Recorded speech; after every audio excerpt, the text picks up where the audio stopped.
Welcome welcome to new session.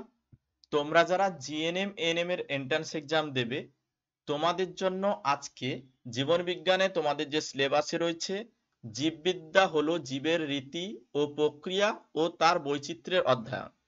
এই chapter থেকে আমি প্রথমে ডিটেলস এই চ্যাপ্টারটি বোঝাবো, তারপরে এখান থেকে যে এমসিকিউ কোশ্চেন গুলো বিগত বছর পরীক্ষায় দিয়েছে, যে টাইপের কোশ্চেন পরীক্ষায় আসতে পারে, ক্যাটাগরি 1 অর্থাৎ 1 নম্বরের কোশ্চেন এবং 2 নম্বরের কোশ্চেন, সমস্ত কোশ্চেন অ্যান্সার এই একটি ক্লাসেই কভার করব। মনোযোগ সহকারে প্রথম থেকে শেষ পর্যন্ত এই ক্লাসটি অবশ্যই করবে। আর তোমরা যারা আমাদের নতুন যে পেইড ব্যাচ চলছে এই পেইড ব্যাচে অ্যাডমিশন করতে চাও এই হোয়াটসঅ্যাপ নম্বরে যোগাযোগ করবে। তোমরা জানো আমাদের পেইড ব্যাচে পড়ে প্রচুর স্টুডেন্ট বিগত বছর সরকারি কলেজে চান্স পেয়েছে। তুমিও যদি তোমার যে গভর্নমেন্ট চান্স সেটা যদি তুমি পেতে চাও, এই কম সময়ে ভালোভাবে প্রস্তুতি নিতে চাও, আমাদের যে নতুন পেইড ব্যাচ চলছে এখানে তুমি অ্যাডমিশন করতে পারো। টোটাল তোমাকে 699 টাকা পেমেন্ট করতে হবে। ওয়ান টাইম পেমেন্ট অর্থাৎ একবার 699 টাকা পেমেন্ট করলে এক্সামের আগে পর্যন্ত এই 6টি সাবজেক্টের লাইভ ক্লাস করতে পারবে। লাইভ ক্লাস মিস করলে recording class, mock test, suggestion set, suggestion PDF, all over everything পেয়ে যাবে মাত্র 699 টাকা একবার পেমেন্ট করলে। আর কোনো টাকা লাগবে না। যারা জয়েন করতে চাও নিচে দেওয়া এই হোয়াটসঅ্যাপ নাম্বারে যোগাযোগ করবে। আমাদের লার্ন মাইল অ্যাপেই ক্লাসগুলো হয়। যারা ক্লাস করতে চাও আমাদের পেইড ব্যাচে যুক্ত হতে চাও হোয়াটসঅ্যাপ করে নেবে। তো কথা না বাড়িয়ে সরাসরি ক্লাসে চলে আসছি। এখন আমরা আলোচনা করব জীববিদ্যা হলো জীবের রীতি, প্রক্রিয়া ও তার বৈচিত্র্যের অধ্যয়ন। তো জীববিদ্যা কি সেটা আমাদের জানতে হবে প্রথমে। তো জীববিদ্যা হচ্ছে বিজ্ঞানের একটি শাখা। এই শাখায় কি আলোচনা করা হয়? জীবনের রীতি, তার বৈচিত্র্য, তার প্রক্রিয়া, এই সমস্ত কিছু আলোচনা করা হয়। অর্থাৎ বিজ্ঞানের যে শাখায় জীবের রীতি, প্রক্রিয়া, তার বৈচিত্র্য সম্পর্কে আলোচনা করা হয় তাকে আমরা জীববিদ্যা বলে থাকি। এবার এই যে বায়োলজি, জীববিদ্যা মানে আমরা কি জানি? বায়োলজি, ইংলিশে বায়োলজি বলি। তো বায়োলজি এই শব্দটা দুটো শব্দ থেকে এসছে, গ্রিক শব্দ। এক হচ্ছে বায়োস লাইফ এবং লোগোস স্টাডি। জীববিদ্যা হচ্ছে জীব সম্পর্কে অধ্যয়ন। জীববিদ্যা এই শব্দটি ল্যামার্ক 1801 খ্রিস্টাব্দে নামকরণ করেছিলেন, এইটুকু তোমরা মনে রাখবে। এবারে জীববিদ্যাকে আমরা দুটো শাখায় ভাগ করব। জীববিদ্যাকে আমরা দুটো আলাদা আলাদা শাখায় ভাগ করব। নাম্বার 1 উদ্ভিদ বিজ্ঞান, নাম্বার 2 প্রাণী বিজ্ঞান। এবারে বিদ্যা মানে জীববিদ্যা তার বিভিন্ন শাখা রয়েছে, সেই সম্পর্ক শাখা সম্পর্কে কোশ্চেন পরীক্ষায় দেয় এবং বিগত বছর কোশ্চেন পেয়েছিলাম। যে জীববিদ্যার বিভিন্ন শাখা রয়েছে, এক হচ্ছে উদ্ভিদ বিজ্ঞান, দুই হচ্ছে প্রাণী বিজ্ঞান। উদ্ভিদ বিজ্ঞান বলতে যে বিজ্ঞানে উদ্ভিদ সম্পর্কে আলোচনা করা হয় তাকে আমরা বলি উদ্ভিদ বিজ্ঞান। প্রাণী বিজ্ঞান বলতে যে বিজ্ঞানের প্রাণী সম্পর্কে আলোচনা করা হয়, অর্থাৎ বিজ্ঞানের যে শাখায় প্রাণী সম্পর্কে আলোচনা করা হয় সেটা হচ্ছে প্রাণী বিজ্ঞান। তাহলে উদ্ভিদ বিজ্ঞান কি, প্রাণী বিজ্ঞান কি, এটা তোমরা জানলে। এবার তুমি দেখো বিজ্ঞানের বিভিন্ন শাখা, সেখানে আলোচনার বিষয়। হর্টিকালচার, হর্টিকালচার বিজ্ঞানের শাখা, এখানে কি আলোচনা করা হয়? উদ্যান পালন বিদ্যা, উদ্যান পালন বিদ্যা সম্পর্কে আলোচনা করা। এভিকালচার, এভিকালচারে পাখি পালন বিদ্যা সম্পর্কে আলোচনা করা। এপিকালচার, এপিকালচারে মৌমাছি পালন সংক্রান্ত বিদ্যা সম্পর্কে আলোচনা করা। তারপর দেখো আরবরিকালচার, গাছ শাকসবজি চাষ, এইগুলো সম্পর্কে আলোচনা করা। এবার এইখান থেকে কোশ্চেন ঘুরিয়ে ফিরিয়ে দেয়। এবার এই জায়গাগুলো বা বিজ্ঞানের বিভিন্ন শাখা, তার আলোচনার বিষয়, এগুলো নিয়ে কিন্তু তোমাদেরকে জানতে হবে। এই জায়গাগুলো তোমরা জেনে রাখবে। এবারে জীববিদ্যা, এই জীববিদ্যা আমাদের কিভাবে প্রয়োগ হচ্ছে, আধুনিক জীববিদ্যার প্রয়োগ কিভাবে হচ্ছে সেটা সম্পর্কেও আমাদের জানতে হবে। তো আধুনিক জীববিদ্যার প্রয়োগ, আমরা কৃষিকাজে আধুনিক জীববিদ্যার প্রয়োগ করছি কিভাবে? দেখবে উচ্চ ফসলশীল ধান যেমন পুষা, জয়া, IR8, IR20, উন্নত ফসলশীল গম যেমন সোনালিকা, কল্যাণ সোনা, জনক, ভুট্টা, উন্নত ভুট্টা হচ্ছে বিক্রম, জহর, সোনা, এইগুলো। এবারে কোশ্চেন এখান থেকে কেমন দেবে? এই চারটে, এই যে জায়গাগুলো পড়লাম, এই জায়গা থেকে কোশ্চেন কিন্তু অলরেডি দিয়েছে। কি বলছে? যে কয়েকটি উন্নত বা উন্নত ফসলশীল ধানের নাম বলো। তাহলে উন্নত বা উচ্চ ফসলশীল ধান আমরা জানি IR8, IR20, পুষা, জয়া, জগন্নাথ, এবং উন্নত যদি ফসলশীল গম বলে তখন সোনালিকা, কল্যাণ সোনা, জনক, আর ভুট্টার নাম বললে বিক্রম, জহর, সোনা, এইগুলোর নাম আমরা বলবো। আশা করি ক্লিয়ার, বুঝতে পেরেছো। এবারে পোল্ট্রি চাষের ক্ষেত্রে, পোল্ট্রি বলতে হাঁস মুরগি, এই হাঁস মুরগি চাষের ক্ষেত্রে কিন্তু উন্নত ধরনের হাঁস মুরগি আমরা বর্তমানে চাষ করছি। যেমন খাকি ক্যাম্বেল, এটা হচ্ছে হাঁস, সাদা লেগ হর্ন, এটা হচ্ছে মুরগি। এইগুলো চাষ করে আমরা প্রচুর পরিমাণে ডিম এবং মাংস উৎপাদন করছি। এই জায়গাগুলো আমরা মনে রাখবো। তাহলে উন্নত পোল্ট্রি চাষের ক্ষেত্রে খাকি ক্যাম্পবেল, এটা হচ্ছে হাঁস, সাদা লেঘর্ন মুরগি চাষ করে প্রচুর পরিমাণে ডিম এবং মাংস উৎপাদন করা হচ্ছে। তারপর দেখো অধিক দুগ্ধদায়ী গাভী, দেখবে কিছু কিছু গরু রয়েছে উন্নত উন্নতশীল গরু যারা হচ্ছে প্রচুর পরিমাণে দুধ দেয়, যেমন মুলতানি, ভাগলপুরি, তারপরে সাইওয়াল, এই ধরনের গরু প্রচুর পরিমাণে কিন্তু দুগ্ধ দেয়, মানে দুধ দেয়। তাহলে অধিক দুগ্ধ প্রদায়ী গাভী যেমন মুলতানি, ভাগলপুরি, সাইওয়াল, এইগুলো। তারপরে চিকিৎসা বিজ্ঞানে জীববিদ্যার প্রয়োগ কিভাবে হচ্ছে? জীব প্রযুক্তির সাহায্যে রোগ নির্ণয়কারী বিভিন্ন যন্ত্র সৃষ্টি করা হচ্ছে। জীবদায়ীকারী অ্যান্টিবায়োটিক যেমন পেনিসিলিন, স্ট্রেপ্টোমাইসিন, ক্লোরোমাইসিন, এরিথ্রোমায়োসিন, অ্যাজিথ্রোমায়োসিন, তারপরে ওরিওমায়োসিন, এগুলো প্রস্তুত করা হচ্ছে। তাহলে জীব প্রযুক্তির সাহায্যে রোগ নির্ণয়কারী বিভিন্ন যন্ত্র, তেমন ভাবে বিভিন্ন মানে অ্যান্টিবায়োটিক, জীবনদায়ী যে অ্যান্টিবায়োটিক পেনিসিলিন, তারপরে হচ্ছে স্ট্রেপ্টোমাইসিন, ক্লোরোমাইসিন, এরিথ্রোমায়োসিন, এই ধরনের অ্যান্টিবডি তৈরি করা হচ্ছে। বিভিন্ন প্রাণীদের দেহ থেকে ওষুধ তৈরি করা হচ্ছে, যেমন পাগলা কুকুরের লালা থেকে জলাতঙ্ক রোগের প্রতিষেধক, যেটা হচ্ছে হাইড্রোফোবিনাম, এটা হচ্ছে জলাতঙ্ক রোগের প্রতিষেধক। দেখবে কুকুর কামড়ালে পেটে বা শরীরে 8টি ইঞ্জেকশন দেওয়া হয়, এটা কিন্তু মনে রাখবে জলাতঙ্ক রোগের প্রতিষেধক। সাপের বিষ থেকে অ্যান্টিভেনম সিরাপ, ল্যাকেসিস, এই ধরনের অ্যান্টিবায়োটিক তৈরি করা হয়। এই যে জায়গাটা আমি বলছি, এই জায়গা থেকে অলরেডি কোশ্চেন পরীক্ষায় দিয়েছে বিগত বছর। এই জায়গাগুলো যেভাবে আমি বলছি খাতায় শর্ট নোট করে লিখবে, এবং আরো যদি তোমার মনে হয় কোশ্চেন অ্যান্সার প্র্যাকটিস করার প্রয়োজন রয়েছে, তোমরা প্লে স্টোরে যাবে, লার্ন মাইল লিখে সার্চ করবে। লার্ন মাইল অ্যাপটি এখানে তোমরা পাবে প্লে স্টোরে। এখানে সমস্ত বিগত বছর প্রিভিয়াস ইয়ারের কোশ্চেন অ্যান্সার শিট সমেত দেওয়া রয়েছে।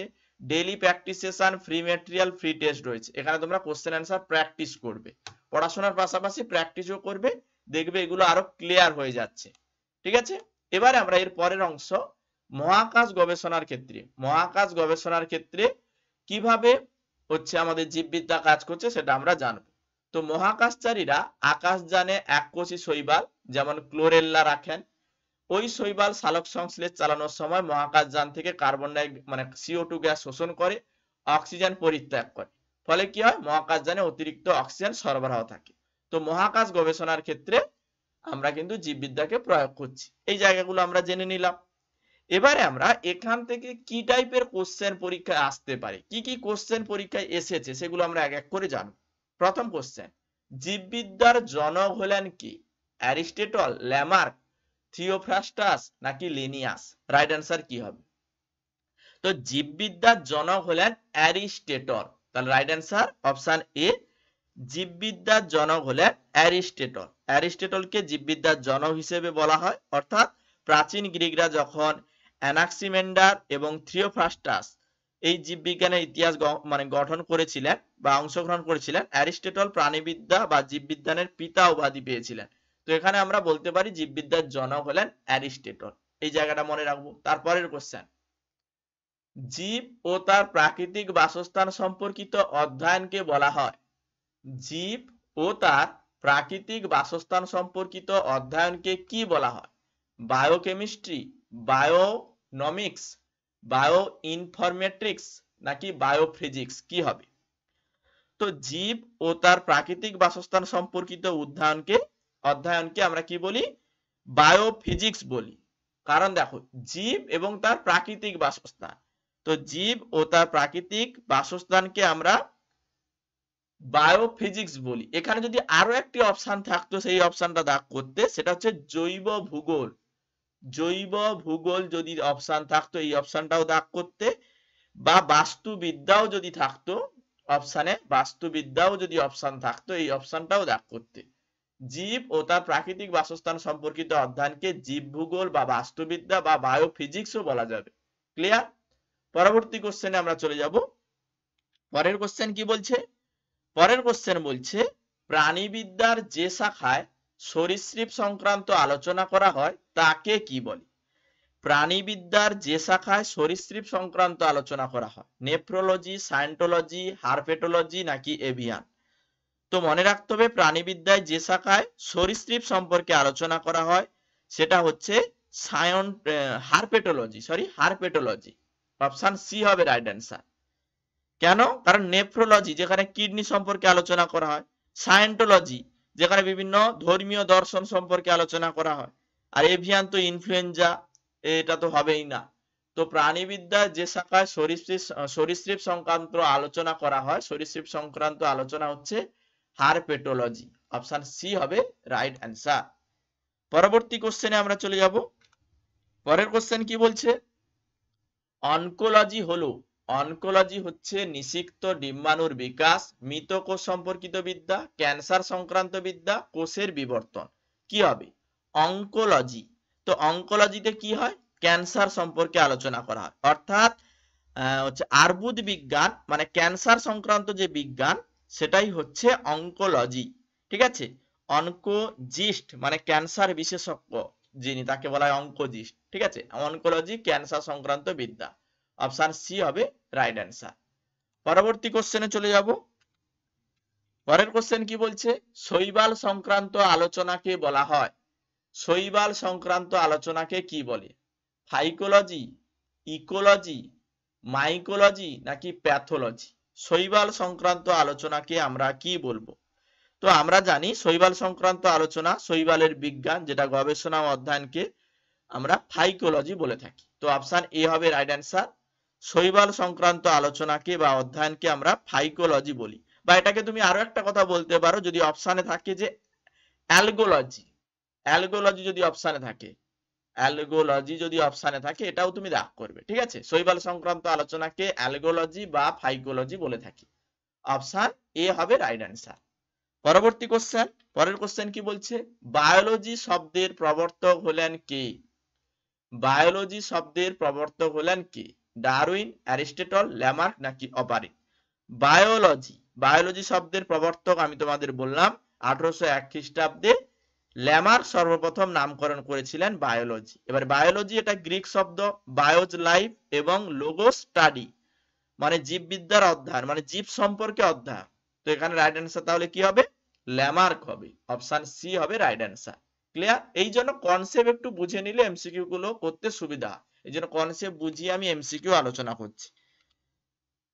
পরবর্তী কোশ্চেনে চলে যাব। পরের কোশ্চেন কি বলছে? ব্যাং সংক্রান্ত বিজ্ঞানকে কি বলে? ব্যাং সংক্রান্ত বিজ্ঞানকে কি বলে?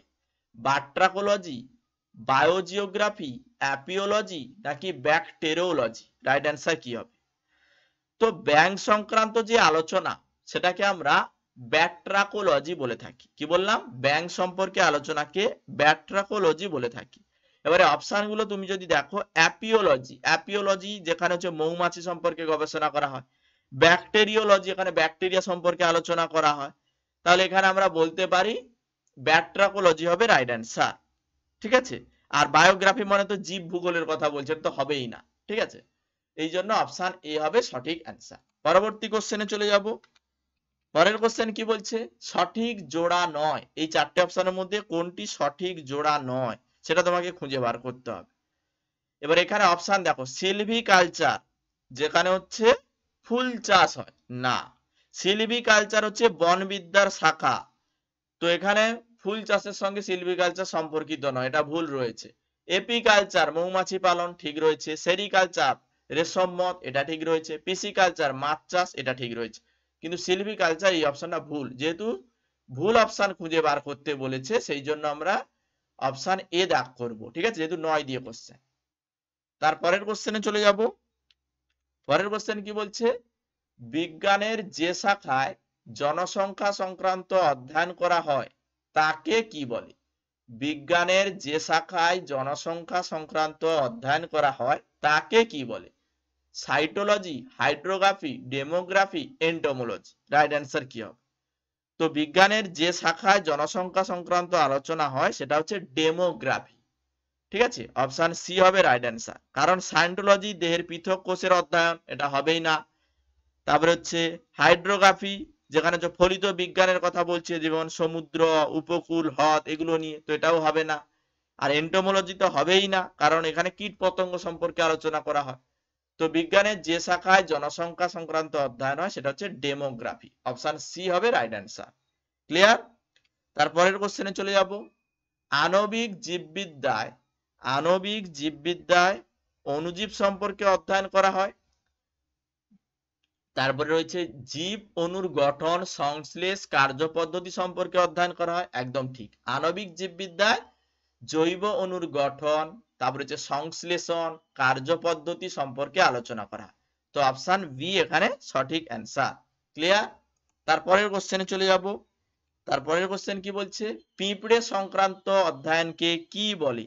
পিঁপড়ে সংক্রান্ত অধ্যয়নকে কি বলে? মিরমেকোলজি, হারপেটোলজি, ইকোলজি নাকি ইথোলজি? রাইট অ্যান্সার কি হবে? তো এই পিঁপড়ে অধ্যয়ন যেটা হচ্ছে মিরমিকোলজি, তাহলে মিরমিকোলজি বলা হয় পিঁপড়ে সম্পর্কে আলোচনাকে।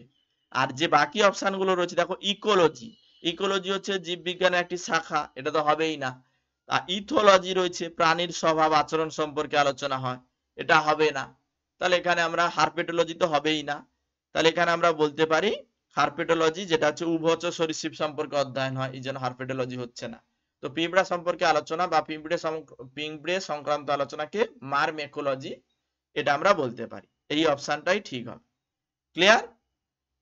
তারপরের কোশ্চেনে আমরা চলে যাব, অর্থাৎ ক্যাটাগরি 2, 2 মার্কের যে কোশ্চেন গুলো পরীক্ষায় আসতে পারে, যে টাইপের কোশ্চেন গুলো হয়, পরীক্ষা অলরেডি দিয়েওছে কিছু কোশ্চেন, সেগুলো আমরা আলোচনা করব। তো ক্যাটাগরি 2 এর কোশ্চেন, 2 মার্কের কোশ্চেন। দেখো প্রথম কোশ্চেন, কোনগুলো জীববিদ্যার বিভিন্ন ক্ষেত্রে বিজ্ঞানের সঙ্গে সংযুক্তি রয়েছে? কোনগুলির জীববিদ্যার বিভিন্ন ক্ষেত্রে বিজ্ঞানের সঙ্গে সংযুক্তি রয়েছে? বায়োডাইভার্সিটি, বায়োফিজিক্স, বায়োকেমিস্ট্রি নাকি বায়োনিক্স? রাইট অ্যান্সার কি হবে? জীববিদ্যার বিভিন্ন ক্ষেত্রে বা বিজ্ঞানের সঙ্গে সংযুক্ত রয়েছে বায়োফিজিক্স এবং বায়োকেমিস্ট্রির সঙ্গে। কারণ দেখো এখানে বিজ্ঞানের কথা বলছে, তাহলে ফিজিক্স, কেমিস্ট্রি এগুলো তো থাকবেই। তাহলে অপশন বি আর সি, এই দুটো অ্যান্সার হবে সঠিক অ্যান্সার। ঠিক আছে, তাহলে এখানে আমরা মনে রাখবো জীববিদ্যার বিভিন্ন ক্ষেত্র, উদ্ভিদবিদ্যা, প্রাণীবিদ্যা, জেনেটিক্স, পরিবেশবিদ্যা, পদার্থবিদ্যা, গণিত, কম্পিউটার বিজ্ঞানের সঙ্গে সম্পর্কযুক্ত। এখানে যে অপশনগুলো রয়েছে বায়োফিজিক্স, বায়োকেমিস্ট্রি, এই দুটো হবে রাইট অ্যান্সার। তারপরের কোশ্চেন, এই কোশ্চেনটিও পরীক্ষায় আসতে পারে, ভেরি ভেরি ইম্পর্টেন্ট কোশ্চেন। জীববিদ্যার যে শাখায় প্রাণীদের পেশি সম্পর্কে আলোচনা করা হয় তাকে কি বলে? প্রাণীদের পেশি সম্পর্কে আলোচনা করা হয় সেটাকে আমরা কি বলি? মায়োলজি বলি? একদম ঠিক। ইকোলজি বলি? না। হিস্টোলজি বলি? না। পেশি বিজ্ঞান বলি? একদম ঠিক। তাহলে এখানে আমরা দুটো অপশন ঠিক পাচ্ছি। এক হচ্ছে মায়োলজি, যেগুলো হচ্ছে মাসেলের গঠন, কার্যকারিতা, রোগ নিয়ে বিজ্ঞানসম্মতভাবে আলোচনা। আর পেশির অধ্যয়ন, এটা মায়োলজির মধ্যেই পড়ছে। তো এখানে আমরা পেশি বিজ্ঞান আর মায়োলজি, অপশন এ আর অপশন ডি, দুটো অ্যান্সার ঠিক পাচ্ছে। এই দুটো অ্যান্সারই ঠিক হবে। ক্লিয়ার? তারপরের কোশ্চেনে চলে যাব। পরের কোশ্চেন কি বলছে, জৈব প্রযুক্তির জ্ঞান প্রয়োগে উৎপাদন করা হয়। জৈব প্রযুক্তির জ্ঞান প্রয়োগে উৎপাদন করা হয় কাগজ, ওজন গহ্বর, চর্মশিল্প, অ্যাসিড বৃষ্টি। রাইট অ্যান্সার কি হবে? জৈব প্রযুক্তির জ্ঞান প্রয়োগে উৎপাদন করা হয় কাগজ, অপশন এ ঠিক। আর কি? চর্মশিল্পে ব্যবহার করা। কারণ জৈব প্রযুক্তির কথা বলছে, মানে জৈব প্রযুক্তি কি, মানুষের জীবনযাত্রার মান উন্নত করার জন্য বিভিন্ন ক্ষেত্রে বিভিন্ন যে সমস্যা, সেই সমস্যার সমাধান করা, মানে বিভিন্ন পণ্য যেগুলোকে নষ্ট করা যাবে, বা যেখানে আমরা যদি বলি যে ওষুধ, খাদ্য, জ্বালানি, পরিবেশ বান্ধব যে প্রযুক্তি, এগুলোকে আমরা কি বলি? জৈব প্রযুক্তি। তো এখানে কাগজ, চর্মশিল্প, অপশন এ আর অপশন সি, এই দুটো অপশন ঠিক হবে। আশা করি ক্লিয়ার, বুঝতে পেরেছো। তারপরের কোশ্চেনে আমরা চলে যাব। পরের কোশ্চেনটি খুবই গুরুত্বপূর্ণ কোশ্চেন। দেখো, মানব জীবনে জীববিদ্যার প্রয়োগের অন্যতম হলো, মানব জীবনে জীববিদ্যার প্রয়োগের অন্যতম, তো মানব জীবনে জীববিদ্যার প্রয়োগ দেখো, বিটি তুলো উৎপাদন অত্যাধিকারে কৃত্রিমভাবে অতিরিক্ত তুলো উৎপাদন করার জন্য। তারপর দেখো, কোভিড-19 টিকা প্রস্তুত করতে আমরা কিন্তু জীববিদ্যার প্রয়োগ করেছি। গোল্ডেন রাইস প্রস্তুত করতে মানে উন্নত ফসল, উন্নত তুলো চাষ, এটা উন্নত ফসল ধান চাষ, তাহলে এগুলোর জন্য তো আমরা জীববিদ্যা প্রয়োগ করে থাকি। তো এখানে অপশন এ বি সি এই তিনটি হবে রাইট অ্যান্সার। এটা রেলগাড়ি, এটা বিজ্ঞানের কথা আসছে, আর এটা জীববিদ্যার কথা বলছে, এই জন্য এ বি সি তিনটে অপশন ঠিক, এইটাই হবে রাইট অ্যান্সার। আশা করি ক্লিয়ার, বুঝতে পেরেছো। এই টাইপের আরো কোশ্চেন প্র্যাকটিস করতে হলে তোমাদের আমি বলেছি লার্ন মাইল এই অ্যাপটি ইনস্টল করবে প্লে স্টোর থেকে। এখানে সমস্ত কোশ্চেন অ্যান্সার, বিগত বছরের কোশ্চেন অ্যান্সার শিট সমেত দেওয়া রয়েছে, প্র্যাকটিস করবে। আর যারা ইউটিউবের কন্টিনিউ ক্লাসগুলো দেখছো, প্লে লিস্ট করে দেওয়া হয়েছে এর আগের ক্লাসগুলো, ইউটিউবে প্লে লিস্ট চেক করলে পেয়ে যাবে, ওখানে তোমরা চেক করে ক্লাসগুলো করবে। আর যারা অন্যান্য স্টুডেন্ট যারা আমাদের গভর্নমেন্ট কলেজে চান্স পেয়েছে আমাদের পেইড ব্যাচে পড়ে, পেইড ব্যাচে পড়ে প্রচুর স্টুডেন্ট রয়েছে গভর্নমেন্ট কলেজে চান্স পেয়েছে, কারণ আমরা যে মেথডে পড়াই, যদি একটু কথাবার্তা তোমরা শোনো, মনোযোগ সহকারে পড়াশোনা করো, গভর্নমেন্ট কলেজে পেয়ে যাবে চান্স। তো তার জন্য মাত্র 699 টাকা খরচ করে আমাদের যে নতুন পেইড ব্যাচ, এখানে আমরা 6টি সাবজেক্ট প্রত্যেকদিন সন্ধ্যে থেকে ক্লাস করাবো, লাইভ ক্লাস, ক্লাস মিস করলে রেকর্ডিং ক্লাস, মক টেস্ট, এই ক্লাসগুলো তোমরা পাবে। যারা জয়েন করতে চাও, নিচে দেওয়া এই হোয়াটসঅ্যাপ নাম্বারে যোগাযোগ করে আমাদের সঙ্গে কথা বলে নেবে এবং যুক্ত হয়ে যাবে। আমাদের অ্যাপেই কিন্তু ক্লাসগুলো হয়, তোমরা জানো। তো এখানে তোমরা ক্লাসে জয়েন করতে পারো। ক্লাস ভালো লাগলে একটি করে লাইক করবে, বন্ধুদের সঙ্গে ক্লাসগুলো শেয়ার করবে, তাহলে কন্টিনিউ যেভাবে আমি ক্লাসগুলো করাচ্ছি এইভাবে ক্লাসগুলো করাবো। Concept plus MCQ practice continue কিন্তু আমি ক্লাসগুলো করাচ্ছি, এইভাবে ক্লাসগুলো তোমরা দেখো, প্র্যাকটিস করো, পড়াশোনা করো, ভালো রেজাল্ট অবশ্যই হবে। আজকে সেশন এই পর্যন্ত।